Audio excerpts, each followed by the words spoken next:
The ballroom fell silent as the video began to play. 200 guests stared at the massive screen behind the stage. William Phillips sat frozen at the head table, his face draining of color as his own voice echoed through the speakers. "I never loved Jessica. Marrying her was the biggest mistake of my life. I only love you, Mia." 7 years of recorded messages, 7 years of begging, pleading, confessing. All dated, all damning.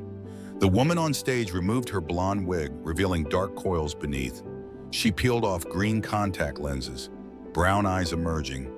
Jessica Phillips, the bride who'd stolen Mia's fiancé 7 years ago, began to scream. But Mia wasn't finished. She pressed a button on her phone. The ballroom doors opened. 3 5-year-old children walked in, 2 girls, 1 boy, along with William's distinctive gray eyes and light brown hair. "Meet William's real children," Mia said into the microphone. "The triplets he never knew existed." If you've ever watched someone steal your future and wondered if justice exists, staying with this story might be the only thing that keeps hope alive. Let us know where you're watching from. Your presence gives voice to those who've been silenced. But how did a betrayed bride become the architect of such perfect revenge? 7 years ago, Mia Stewart stood in the bridal suite at the Grandview Hotel in Atlanta, her hands shaking as she held the pregnancy test. Positive. She was pregnant, and tomorrow she'd marry William Phillips, the man she'd loved since college. Her best friend Jessica Warren stood in the doorway, her expression unreadable. Mia had just shared her secret. She was pregnant with William's baby, conceived 2 nights ago. "I'm going to tell him tonight," Mia said, her voice trembling with joy. "Can you imagine? We'll be married tomorrow, and we'll have a baby." Jessica's face twisted into something Mia had never seen before. "Mia, I need to tell you something. I'm pregnant too, with William's baby." The words hung in the air like poison. Mia's smile froze. Her mind struggled to process what she just heard. "What did you say?" "I'm 6 weeks pregnant. William and I have been together for 3 months. I'm sorry, Mia, but he loves me. He just didn't know how to tell you." The room began to spin. Mia reached for the wall, her wedding dress rustling around her. But was Jessica telling the truth, or was this the beginning of an elaborate lie? Mia ran, still wearing her $8,000 wedding dress. She burst through the hotel's service exit into the Atlanta heat. Behind her, 250 guests waited in the ceremony hall. Her parents, her family, everyone she knew. She drove for hours, tears blurring her vision, until she reached a bus station in Birmingham. She bought a ticket to Portland with cash from her purse. 3 days later, she found herself in a women's shelter, broke and alone. At the Mission District Free Clinic, a doctor confirmed what Mia already knew. She was 8 weeks pregnant, but the ultrasound revealed something shocking. "Mrs. Stewart, you're not having 1 baby. You're having 3 triplets, 2 girls and 1 boy." Mia stared at the screen, unable to breathe. 3 babies, no money, no family, no support.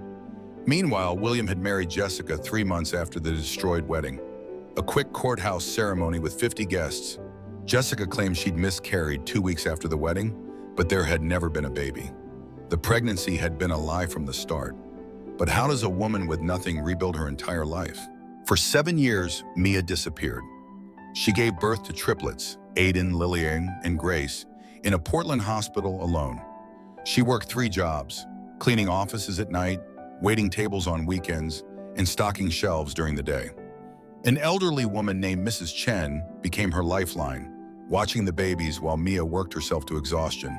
Mia saved every dollar she could, sleeping only 2 hours a night, eating 1 meal a day. Then came the transformation. With $15,000 saved, Mia underwent rhinoplasty, dyed her hair blonde, and bought green contact lenses. She lost 40 pounds. She became unrecognizable. She legally changed her name to Claire Bennett. She moved back to Atlanta and started an event planning business, Bennett Elite Events. She was brilliant at it. Within 3 years, she was planning parties for celebrities and millionaires. Her rates climbed to $60,000 per event. She bought a house in Buckhead. Her children attended private school. She had rebuilt everything from ashes. Then one Tuesday, an email arrived. "Mr. and Mrs. Phillips request your services for their 7th anniversary party. Budget unlimited." But could Mia really pull off the perfect revenge without revealing herself too soon? Mia sat across from William and Jessica at a cafe in Midtown Atlanta. 7 years had passed, but sitting 3 feet from them made her hands tremble beneath the table. She gripped her coffee cup to steady herself. William looked older, tired. Deep lines creased his forehead. His expensive suit hung slightly loose on his frame. Jessica, however, looked triumphant. Botox-smooth face, designer clothes, diamond rings on every finger. "We want the event to be perfect," Jessica said, her voice grating on Mia's nerves. 200 guests at the Grandview Hotel, the same ballroom where she paused, smiling, where we fell in love. The same ballroom where Mia's wedding was destroyed. Of course, Jessica chose it deliberately. "I can make that happen," Mia said smoothly, her voice disguised by a subtle accent she'd perfected. "I'll need full access to the venue, complete creative control, and a $50,000 deposit." Jessica wrote the check without hesitation. Over the next 3 months, Mia built 2 events. Publicly, she planned an elegant anniversary party. Privately, she collected William's voicemails, 317 messages spanning 7 years where he begged Mia to return, confessed he never loved Jessica, admitted marrying her was a mistake. If you've ever felt invisible while someone else lived the life that should have been yours, staying with us means you believe truth matters more than comfort. Drop a comment with your location. It reminds us we're not alone in wanting justice. But would the revelation destroy William and Jessica, or would it backfire on Mia? 2 weeks before the party, Mia took Aiden, Lily, and Grace shopping for formal wear, navy suits for the children. She studied their faces, William's gray eyes, his light brown hair, his smile. The resemblance was undeniable. "Mommy, why are we going to this fancy party?" Lily asked, her small hand in Mia's. "Because sometimes the truth needs witnesses," Mia said softly, "and you 3 are living proof of the truth." She met with the audiovisual technician, paying him $1,000 extra to give her control of the ballroom's projection system. She hired a video editor to compile William's messages into a devastating 15-minute presentation, each clip dated, each one proving his emotional infidelity. Jessica called constantly with changes: gold tablecloths instead of white, orchids instead of roses, a string quartet instead of a pianist. Mia accommodated everything with professional grace, while rage burned beneath her calm exterior. The night before the party, Mia couldn't sleep. She lay in bed thinking about that moment 7 years ago, when Jessica spoke those 5 words, "I'm pregnant with his baby." A lie that destroyed everything. Tomorrow, Mia would speak her own 5 words, meet William's real children. Could she really go through with public destruction on such a massive scale? Saturday arrived. Mia woke at dawn, her stomach churning with anticipation. She dressed in red, the color of blood, of anger, of revenge. She styled her blonde wig perfectly, inserted her green contacts, applied crimson lipstick. By 7 that evening, 200 guests filled the Grandview ballroom. Crystal chandeliers sparkled. White roses covered every surface. The orchestra played soft classical music. Everything looked perfect. William and Jessica arrived at 7:30. Jessica wore silver, her dress glittering under the lights. She basked in the attention, hugging guests, laughing too loudly. William stood beside her with a forced smile, checking his phone constantly. Mia watched from the shadows, her heart pounding. In 3 hours, everything would change. She checked her phone. A text from Mrs. Chen. "Children ready? Waiting for your signal." At exactly 8 o'clock, Mia walked onto the stage. She picked up the microphone. The orchestra stopped. 200 faces turned toward her. "Good evening, everyone. Thank you for celebrating William and Jessica's 7th anniversary. Tonight, I've prepared a special video tribute." She pressed a button. The lights dimmed. William's face appeared on the giant screen. What would happen when 7 years of lies finally met the truth? William's voice filled the ballroom. "Mia, I never stopped loving you. Marrying Jessica was the worst mistake of my life." The date appeared on screen. Year 1 of his marriage. Another clip. "She means nothing to me. She trapped me. Please come back." Year 2. "I think about you every single day. This marriage is a prison." Year 3. The video continued. 15 minutes of William begging, pleading, confessing. Every message dated, every word damning. Messages sent while he was married to Jessica, sometimes on their anniversary, on Valentine's Day, on Jessica's birthday. The ballroom erupted in gasps and whispers. Guests pulled out phones, some stood up, others covered their mouths in shock. Jessica's face turned white. She grabbed William's arm. "What is this? What did you do?" William sat frozen, staring at the screen in horror. His carefully constructed life was imploding in front of 200 witnesses. When the video ended, the screen went black. The ballroom fell into stunned silence. Then Mia stepped back to the microphone. She reached up and removed her blonde wig. Dark coils fell around her shoulders. She took out her green contacts. Brown eyes appeared. "Hello, Jessica, remember me?" Could Jessica's world shatter any further, or was there more devastation to come? "My name is Mia Stewart," she said into the microphone, her voice echoing through the ballroom. 7 years ago, you walked into my bridal suite and destroyed my wedding with a lie. You claimed you were pregnant with William's baby, but there was no baby, was there?" Jessica's mouth opened and closed silently. She looked like she was drowning. "You invented a fake pregnancy to steal my fiancé. After you married him, you claimed you miscarried. But there was never any baby. Just lies." Jessica's mother stood up screaming, "Is this true? Did you lie about being pregnant?" But Mia wasn't finished.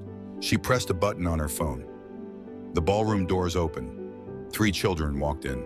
Aiden led his sisters by the hand, their small faces uncertain as 200 strangers stared at them. They wore matching navy formal clothes, their light brown hair perfectly combed. They walked down the center aisle, past shocked faces, past whispered exclamations. The resemblance to William was impossible to miss. His eyes, his hair, his features.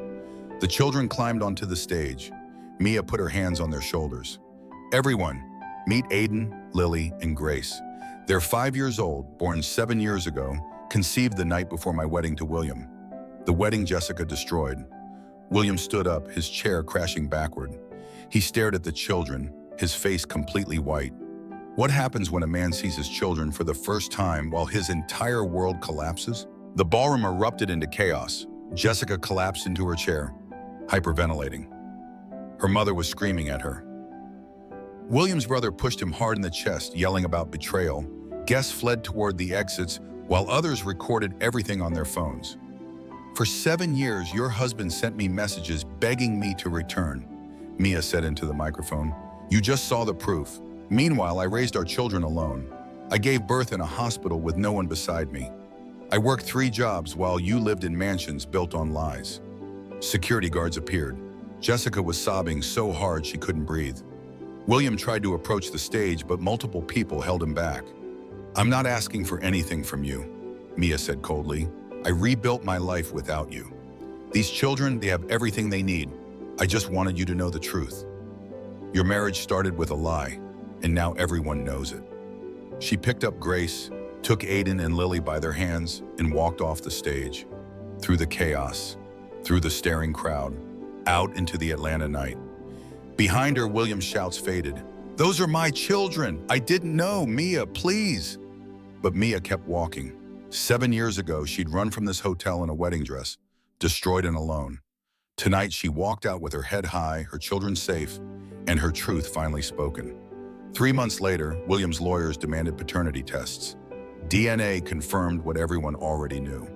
The court ordered child support, $15,000 monthly, but granted William no custody rights. His character, the judge ruled, demonstrated poor judgment and moral failure. Jessica divorced William, taking half his wealth. She moved away in disgrace. William lost his job, his reputation, his marriage. He became a cautionary tale. Mia's business thrived. Women who'd survived betrayal specifically hired her. They trusted someone who understood pain and fought back. She raised her rates to $75,000 per event. She bought a bigger house with a pool. 5 years passed, and Aiden, Lilius, and Grace were now 10, happy and thriving in private school. They asked about their father sometimes. Mia always told them the truth. He made choices that hurt people, and choices have consequences. One Saturday, Mia sat in her backyard watching her children play. She'd been broken, shattered, left with nothing. But she'd rebuilt herself into something stronger than before. Some might call what she did cruel, but Mia knew it wasn't revenge, it was truth. It was consequences. It was justice for the woman who ran from that hotel 7 years ago. If this story reminded you that survival can become strength and betrayal can fuel transformation, then staying until the end means you believe in second chances and earn justice. Your voice matters. Tell us where you were watching from and keep these stories alive for everyone still fighting their way back. Mia looked at her children and smiled. This was her victory, not the destroyed party, but the life she built from ashes. A life no one could ever take from her again.